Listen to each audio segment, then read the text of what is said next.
mitered picture frame. It's sometimes confusing. I'll go through it now. Anyway, so the trick is this.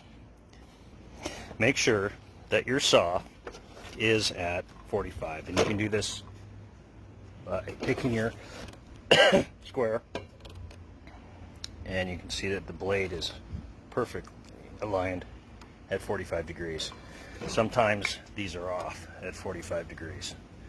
Also, like in my deal, the fence was a little bit off, so I made sure that that was the same.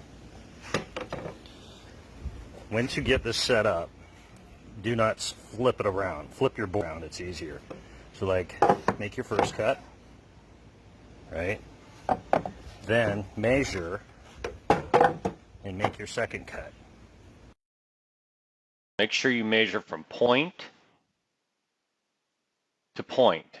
Draw a line and then draw your 45, just to keep you honest. And always make the opposing ends the same. So this is an opposing end to this opposing end. Those two have to be the same.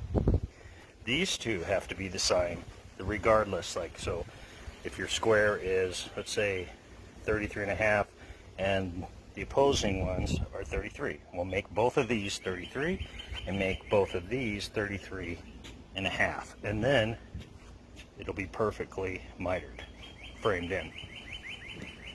Okay, just a quick tip.